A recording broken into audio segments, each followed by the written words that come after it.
The dignity के YouTube channel पर मैं आशुतोष आप सभी का स्वागत करता हूं और उम्मीद करता हूं कि आप सभी स्वस्थ होंगे और अपनी पढ़ाई में लगे होंगे। दोस्तों अभी यह कहा जाए तो 30 और 31 अक्टूबर को CISF 2022 SCM या हेड कांस्टेबल जो है उसका आपका पेपर संपन्न हो गया है। 4 शिफ्टों में पेपर संपन्न हुआ है। अब विद्यार्थी जो है वो उनके दिमाग में जो सबसे पहला प्रश्न आता है वो पहला प्रश्न ये आता है कि सर हमें जो टाइपिंग कर दी, क्योंकि अगर आप 2019 वाला देखें तो 2019 का अब जो है आपका रिटर्न का जो है वो रिजल्ट आ चुका है और अब जो है बच्चे टाइपिंग की तरफ जा रहे हैं। तो बहुत सारे बच्चों के दिमाग में अभी भी यही पॉइंट है कि सर हम जो है टाइपिंग की शुरुआत कब करें। एक हमारे पास एक डाटा होना चाहिए कि भाई अगर इतने मार्क्स हमारे आ रहे हैं एक्सपेक्टेड तो हम टाइपिंग की तैयारी करें, क्योंकि इस बात को आप याद रखिएगा कि SCM की पोस्ट में चाहे 2016 हो, 19 हो या आपका 2022 हो, सबसे ज्यादा जो बच्चे निकलते हैं वो बच्चे निकलते हैं मेनली टाइपिंग से। और दूसरी बात आपकी जो सीट्स हैं या जो आपका जो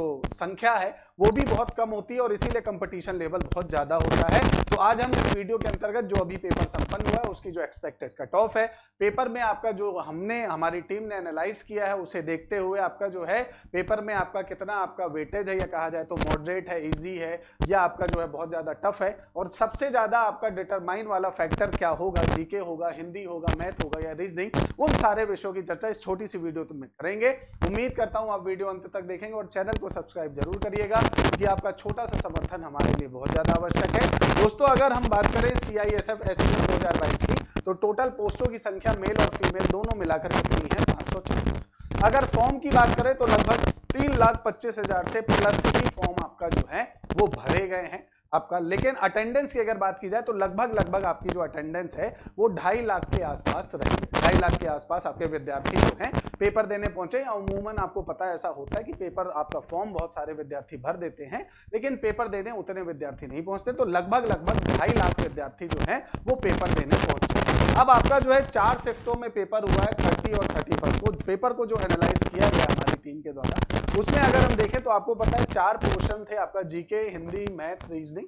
अब इन चारों में अगर हम पहली शिफ्ट की बात करें 30 की तो उसमें आप ये मानकर चलें कि ये जो दोनों पेपर संपन्न हुए हैं दोनों तारीखों को 4 शिफ्ट में, इन चारों शिफ्ट में अगर सबसे ज्यादा टफ कोई पार्ट रहा है तो वो है जीके। और सबसे ज्यादा अब याद रखिएगा कि आपके सिलेक्शन को करने या ना होने में अगर कोई फैक्टर सबसे ज्यादा प्रभावित करेगा तो वो जीके रहेगा। तो अगर जीके की बात करें तो जीके इन चारों शिफ्टों में टफ रहा है। अगर हिंदी की बात करें तो हिंदी 30 तारीख की फर्स्ट शिफ्ट में आपका मॉडरेट लेवल का था, मतलब ठीक था। मैथ भी मॉडरेट लेवल की थी, रीजनिंग थोड़ा सा इजी थी जो हमारी टीम ने एनालाइज किया। सेकंड शिफ्ट में जीके टफ था, हिंदी इजी थी, मैथ और आपका रीजनिंग दोनों मॉडरेट लेवल की थी, मतलब ठीक था।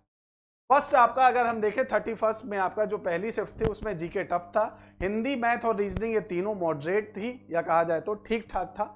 और आपका अगर सेकंड शिफ्ट की बात की जाए तो उसमें जीके टफ था, हिंदी, मैथ और रीजनिंग जो है, हिंदी मैथ आपकी इजी थी और रीजनिंग आपका मॉडरेट लेवल का था।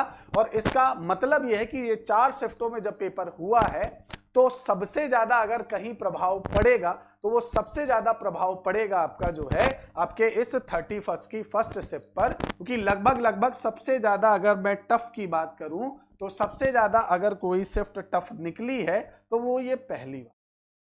और इस कारण से नॉर्मलाइजेशन का फायदा इस शिफ्ट को सबसे ज्यादा मिलेगा, बाकी विद्यार्थियों को भी मिलेगा लेकिन इस शिफ्ट को सबसे ज्यादा मिलेगा, है ना। अब नॉर्मलाइजेशन की अगर बात की जाए तो एक बार आंसर की आने के बाद जो है नॉर्मलाइजेशन के मार्क्स कितने बढ़ेंगे कितने घटेंगे वो एग्जैक्ट हम आपको बता सकते हैं, क्योंकि पेपर में आंसर की आने के बाद बहुत सारे डाटा फ्लैक्चुएट होते हैं, क्योंकि बहुत सारा आपका जो संस्थान है या कहा जाए तो आपका जो पेपर कंडक्ट कराने वाली संस्था उसके द्वारा कई सारे आंसर्स गलत या सही या परिवर्तित किए जाते हैं, जिस कारण से कट ऑफ में जो हम और आप सोच रहे हैं उसमें कई सारे नंबर का वेरिएशन आ जाता है। लेकिन फिलहाल अभी के पेपर को एनालाइज करते हुए अगर हम नॉर्मलाइजेशन के कम से कम 5 से 7 नंबर अगर जोड़कर चलें, क्योंकि 2019 में भी आपने देखा था कि 2019 में भी पदों की संख्या ज्यादा नहीं थी और कट ऑफ जनरल की जो है वो 79 पॉइंट समथिंग तक गई थी। उसी प्रकार से अगर इस बार के पेपर को एनालाइज किया जाए तो आपकी जो मेल और फीमेल की कट ऑफ है, जनरल में आपका 83 से 85 जाएगी, फीमेल की लगभग 81 जाएगी, ओबीसी की 81 से 83 जाएगी, फीमेल की 78 से 80 रहेगी, ईडब्ल्यूएस की 81 से 83 ही रहेगी, ओबीसी और ईडब्ल्यूएस में ज्यादा अंतर देखने को नहीं मिलेगा। हाँ, यहाँ महिलाओं में जरूर देखने को मिल जाएगा, 76 से 78 के आसपास जाएगी। एससी की कट ऑफ 78 से 80 के आसपास जाएगी मेल में, और फीमेल में 76 के आसपास। एसटी की 76 जाएगी मेल में, और 73 के आसपास आपका एक्सपेक्टेड जाएगी आपका किसकी, फीमेल की। और ये मार्क्स जो है नॉर्मलाइजेशन मार्क्स जुड़ने के बाद हैं। ज्यादा वेरिएशन देखने को नहीं मिलेगा, क्योंकि पद जो है उनकी संख्या बहुत कम है, 500 आपका 40 पदों की संख्या है। और इसीलिए अगर मैं एक एक्सपेक्टेड राउंड नंबर आपको बताऊं, तो अगर आपके मार्क्स मेल या फीमेल या किसी भी कैटेगरी में 75 एबव हैं, आप टाइपिंग की तैयारी चालू कर दीजिए, क्योंकि टाइपिंग सबसे महत्वपूर्ण है। आपका रिटर्न हो भी जाता है, उसके बाद अगर आप टाइपिंग क्वालिफाई नहीं कर पाते हैं तो फिर आपका जो है पूरा तरह से अगर आप देखें तो सिलेक्शन हो पाएगा। इसीलिए अगर आपके मार्क्स 75 के आसपास आ रहे हैं तो इसका मतलब यह है कि आप क्वालिफाई हो सकते हैं with normalisation, either without normalisation. आपको फायदा मिले या ना मिले, लगभग इतने के आसपास आपका जो है रिटर्न का रिजल्ट आएगा। तो आप जो है अपनी टाइपिंग की तैयारी शुरू कर दें। प्लस आप सभी अभी पेपर देकर आए हैं, आप सभी से रिक्वेस्ट है कि आप सभी कमेंट सेक्शन में जो है अपने मार्क्स और अपनी जो शिफ्ट है वो ईमानदारी के साथ बताएं, ताकि आपकी जो आंसर की है जो कि 3 से 4 दिन के अंदर आ जानी है, और ये मैं नहीं, ये स्वयं आपका आयोग कह रहा है कि हाँ भाई 3 से 4 दिन के अंदर अंदर जो है वो आपकी आंसर की हम दे देंगे आफ्टर द एग्जाम। तो एग्जाम होने के बाद लगभग आपका जो है 4 से 5 तारीख को तो सैटरडे संडे, तो मतलब आप ये मानकर चलो कि 6 तारीख को आपका 6 नवंबर को आपका मंडे के दिन आपको आंसर की देखने को मिल जाएगी। और सीआईएसएफ दे देता है, तो इसमें कोई ज्यादा इफ और बट का आपका प्रश्न नहीं।